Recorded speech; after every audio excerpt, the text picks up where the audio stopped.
Oi, pessoal, tudo bom? Vamos lá? Como é que vocês estão aí? Tá todo mundo bem? Todo mundo tranquilo? Estudando bastante aí, né? Beleza, então. Gente, vamos corrigir aí as atividades que eu solicitei a vocês, tá? Da página aí 76 em diante aí, tá? E vamos aí já na primeira questão. Eu não vou ler esse texto todo, vamos diretamente ao enunciado, que diz o seguinte: quanto à predicação verbal, é correto afirmar em lançar-se ao espaço implica algum reconhecimento. O verbo implicar, nesse contexto, é um verbo transitivo direto, por isso o seu complemento não exige preposição. Então, na verdade, não. A gente sabe que, em relação à regência verbal, o verbo implicar ele é de duas naturezas. Duas naturezas. A primeira é se ele tem relação com causar estorvo em alguém, ele é verbo transitivo indireto, então seria implicar com. Se ele tem relação com o resultado, com a consequência de alguma coisa, ele é verbo transitivo direto. Tudo bem, então? Então, nesse caso aí, essa questão aí tá certa, você marca A. Tudo bem? A B diz, não há um imperialismo visionário como ele à vista. O verbo haver é considerado um verbo de ligação, pois estabelece relação entre o sujeito e seu predicativo. E a gente sabe que o verbo haver ele não é verbo de ligação, ele é um verbo nocional, né? Então, ele nem tem relação aqui entre sujeito e predicativo, principalmente pelo fato do verbo haver não ser um verbo de ligação, tá bom? E a C diz, a ISS, Estação Espacial Internacional, representa a prova viva. O verbo representar é intransitivo, pois não necessita de complemento. Não, na verdade, o verbo representar é transitivo direto, porque quem representa, representa algo ou alguma coisa. Então, eu tenho até o objeto aqui, prova viva. Então, isso não é um verbo intransitivo. Tudo bem? Então, indo aqui para a questão 2, tá? Eu já vou no enunciado. Aí diz assim, eu vou dar até uma lida aqui nesse exercício, nesse texto, que já ajuda. Não, desculpa, gente. Ainda tenho aqui o restante da questão anterior, então vamos observar também. Marte é o futuro da humanidade. O verbo ser é classificado como verbo transitivo direto e indireto. Eu nem preciso continuar para dizer que o verbo ser não é verbo transitivo, é um verbo de ligação, pelo menos nesse contexto aqui. Ele nos forneceu a experiência vívida e a imagem. O verbo fornecer é classificado como verbo defectivo. Não, verbo defectivo são os verbos que você não consegue conjugar em todas as pessoas. Então, por exemplo, o verbo falir. Eu não consigo conjugar na primeira pessoa, né? Porque eu falo, eu já tenho um verbo relacionado a isso, que é o verbo falar. Então, quando não existe a possibilidade de você conjugar um verbo em todas as pessoas, eu chamo esse verbo de verbo defectivo. Defectivo vem de defeito, tá? Porque ele tem um defeito nas conjugações. Tudo bem, então? Então a E está errada por isso aí, porque eu consigo conjugar o verbo fornecer, né? Então eu forneço, tu forneces e por aí vai. Tudo bem? Então a 2. Eu sei que a gente se acostuma, mas não devia. A gente se acostuma a morar em apartamentos de fundos e não ter outra vista que não as janelas ao redor. E porque não tem vista, logo se acostuma a não olhar para fora. E porque não olha para fora, logo se acostuma a não abrir todas as cortinas. E porque não abre as cortinas, logo se acostuma a acender mais cedo a luz. E à medida que se acostuma, esquece o sol, esquece o ar, esquece a amplidão. Tranquilo?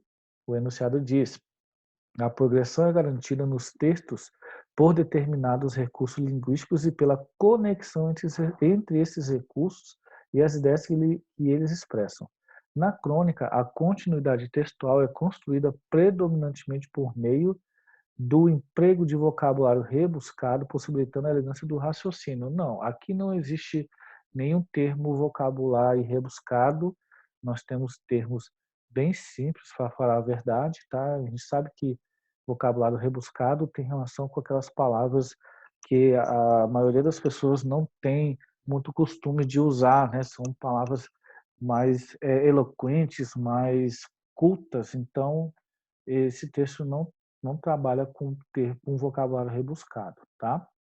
E a B diz: da repetição de estruturas garantindo o paralelismo sintático e de ideias. Exatamente. Existe uma sequência, né, uma progressão de ideias aí, e nós temos um assertivo em relação ao paralelismo sintático, porque se a gente observar, ó, a gente se acostuma a morar em apartamentos, né? E porque não tem visto, logo se acostuma a não olhar para fora, e porque não olha para fora, logo se acostuma a não abrir, ou seja, eu tenho uma sequência de um paralelismo, principalmente com esses verbos aqui no infinitivo, morar, olhar, abrir, acender. Então, isso configura em um paralelismo sintático, tudo bem? E né, dentro dessa harmonia de progressão de ideias. Então, a 2 é letra B de bola aí. Tá? Mas observando aí o restante das alternativas, aí diz: da apresentação de argumentos lógicos constituindo blocos textuais independentes. Não, o próprio enunciado já está dizendo que é um texto progressivo, existe uma progressão, uma sequência de ideias conectadas, tudo bem? Para resultar em alguma coisa aqui. Então, por isso que não tem blocos independentes textuais, né? Blocos textuais independentes. E a B diz: da ordenação de orações justas postas, dispondo informações de modo paralelo. Não porque orações justapostas são orações que usa, não usam, né, os conectivos, tá? E a gente percebe que aqui há o uso constante dos conectivos, né? Por exemplo, e por que não tem vista? E por que não olha para fora? E por que não abre as cortinas? Então, esse texto está longe de ser oração, de ser um texto de orações justas postas, tudo bem? Então, continuando aí, da estruturação de frases ambíguas, construindo efeitos de sentidos opostos. Não, o texto trabalha em cima de uma sequência lógica, não causa nenhum tipo de ambiguidade. Tá certo? Então, aí a 2 é B de bola. Tá? Continuando. Vamos lá, vamos lá, vamos lá. Nós temos esse texto aí bem grande, e aí a gente já pode ir para o enunciado, né, que já facilita aí a correção. Então, o enunciado diz: o vocativo é uma função sintática que se vincula à segunda pessoa do discurso, né? No poema de Alves de Azevedo, indica que o eu lírico interpela ou, né, faz o vocativo. Transcreva o verso que apresenta o vocativo entre as linhas 18 e 26, tá? Então, vamos dar uma olhada aqui, pelo menos nessa parte, 15, 16, 17 e 18. Então, acordo palpitante, indo à procura, embalde a chamo, embalde as minhas lágrimas banham os meus olhos, e suspiro, e gemo, imploro uma ilusão, tudo é silêncio, só o leito deserto, a sala muda, amorosa visão, mulher dos sonhos, eu sou tão infeliz, eu sofro tanto, nunca virás iluminar meu peito como um raio de luz desses teus olhos. Meu Deus, isso é muito sofrimento aqui, né? Eu acho que a gente já achou aqui da onde que veio essas buscas de sofrência aí que tem hoje em dia, né? Mas onde que está a interpelação aqui? Onde está o vocativo? Então, o vocativo é um chamamento, né? E diz que está entre as linhas 18 a 26 aqui. Alento fresco, passado delicioso, que delícia, acordo palpitante, não está chamando a atenção para nada. Então, aqui nessa parte está que a gente percebe que a amorosa visão, mulher dos sonhos, eu sou tão infeliz, eu sofro tanto. Então, aqui está chamando, aqui é uma interpelação, aqui está chamando atenção.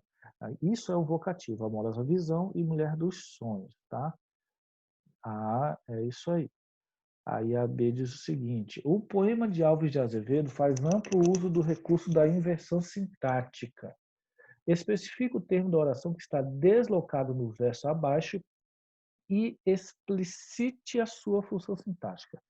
Então está dizendo que há uma inversão sintática aqui. O que é a inversão sintática? É quando há alteração aí de uma oração no posicionamento natural, que é o quê? Sujeito, verbo e complemento, né?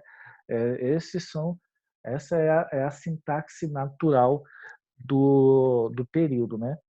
Então, vamos ver que inversão é essa. Aqui está assim: passam tantas visões sobre o meu peito. Tudo certo? Então, na verdade, se a gente, isso realmente está invertido, né? Porque já inicia com o verbo aqui, tá? E alguns incautos até diriam que isso aqui seria um sujeito indeterminado, mas a gente tem como sujeito aqui tantas visões. Por quê? Porque eu tenho essa situação aqui de uma função sintática que está, desculpa dizer, uma inversão sintática, né? Ou seja, a ordem está invertida aqui. O sujeito ele está vindo logo após o verbo, tá na ordem inversa. Então, como é que a gente resolve isso? A gente joga o sujeito para o início, né, da oração. Então, tantas visões passam sobre o meu peito. Tudo bem? Então, o termo que estava deslocado aqui é o sujeito tantas visões. Tudo bem? Tá? Então, vamos continuar. Gente, esse texto aqui, o quase, esse texto ele não faz parte do livro de vocês, tá? E essa questão aí, ela não está no livro de vocês, então eu não vou analisar essa questão. Vamos diretamente para a questão 3 aqui, então, que é essa de título gato, gato, gato. Eu não vou ler esse texto, vamos já direto aí para a questão, tudo bem? Então vamos lá. Só um momento. Opa, passou aqui. Vamos aqui, vamos aqui. Aí tá dizendo a 3 aqui é o seguinte: em cima do muro, o gato recebeu o aviso da presença do menino. Vocês veem como é interessante. É um texto enorme desse aqui, e só para você fazer essa atividade aqui, né? Então, isso daí são estratégias que a gente tem que ter em provas, né? Não precisar ler o texto todo e já ir direto para o enunciado. Então, em cima do muro, o gato recebeu o aviso da presença do menino. O adjunto adverbial, que é em cima do muro, ocorre neste enunciado por ser deslocado para outras posições. Em uma delas, porém, a frase se tornará ambígua. Reescreva o enunciado duas vezes com o deslocamento do adjunto, de modo a manter o sentido original em uma e a criar ambiguidade em outra. Aponte também a construção ambígua e explique-a. Então, a gente pode fazer o seguinte: o exercício está pedindo para a gente deixar o texto ambíguo e depois resolver sem ser dessa forma aqui. Tá? Então, para eu deixar o texto ambíguo, ficaria assim: o gato recebeu o aviso da presença do menino em cima do muro. Por que vai ficar ambíguo? Porque quem que vai estar em cima do muro nesse caso? O gato ou o menino? O gato ou o Kiko? Não, eu estou falando só do menino mesmo. Deixa o Kiko para lá. Então, no caso, o gato, o menino, nesse contexto onde eu desloco esse adjunto adverbial para o final da oração, vai fazer com que crie essa ambiguidade aí, tá certo? Como é que eu resolveria isso sem ser dessa maneira aqui? Eu posso fazer assim: o gato recebeu em cima do muro o aviso da presença do menino. Então, aí já confirma que somente o gato estava em cima do muro e não o menino. E aí resolve a questão da ambiguidade.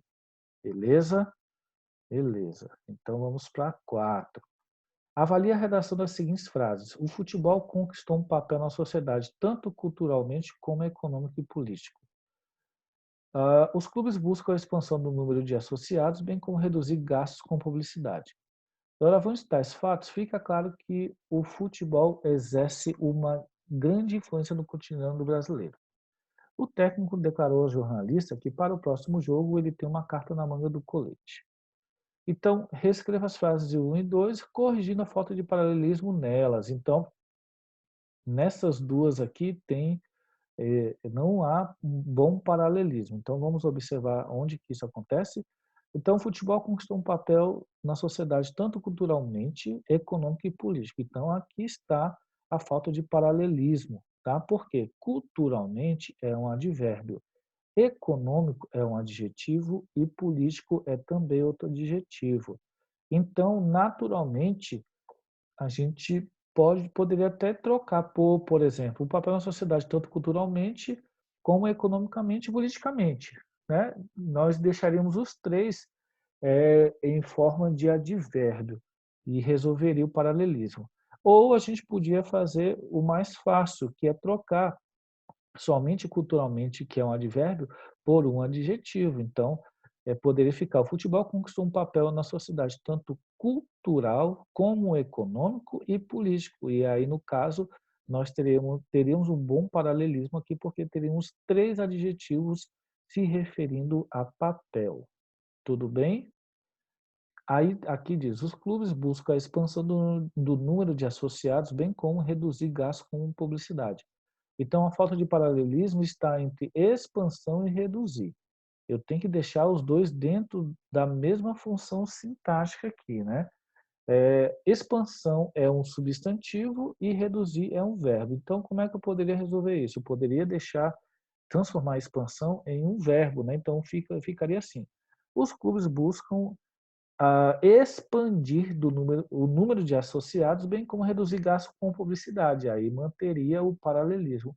Ou poderia fazer: os clubes buscam a expansão do número de associados, bem como a redução de gastos com publicidade, também mantendo o paralelismo. Tranquilo? Aí a B diz: reescreva as frases 3 e 4, eliminando a inadequação vocabular que elas apresentam, tá? Aí diz: doravante tais fatos, fica claro que o futebol exerce uma grande influência no cotidiano do brasileiro. Então, na verdade, esse doravante está equivocado, porque isso aqui é uma constatação. E doravante quer dizer daqui em diante. Ou seja, seria uma progressão de ideias, né? A gente usaria esse advérbio doravante se tivesse relação com uma progressão de ideias, com uma sequência de ideias. E não é o caso. Aqui, na verdade, é uma constatação. Então, como que eu resolvo isso? Troco por outro advérbio. Eu posso colocar diante de tais fatos, por exemplo, já resolveria. Tudo bem? Porque diante tem relação com algo que se constata. Tudo bem? E diz aqui a 4. O técnico declarou ao jornalista que para o próximo jogo ele tem uma carta na manga do colete. O problema é esse: colete não tem manga, certo? Então, ficaria muito estranho guardar a carta na manga. Ou a gente podia fazer o seguinte: só tiraria do colete e deixaria ele tem uma carta na manga. Ou faria o seguinte: ele tem uma carta na manga no bolso do. Não, ele tem uma carta no bolso do colete, ao invés de na manga. E aí, como o colete não tem manga, mas provavelmente tem bolso, e aí resolveria este problema aí. Tudo certo? Beleza, então, gente. Então, a gente resolveu aí essas questões aí, tá? A gente fica aí para a próxima aula com um novo assunto, tá? Espero que vocês tenham gostado. Se você não entendeu, volte o vídeo, assista novamente até compreender o vídeo aí, a explicação. Então, um abraço e até a próxima aula, tudo bem? Abração aí e estudem, viu, gente? Estudem, aproveitem esse momento em casa para estudar, tá? Abração.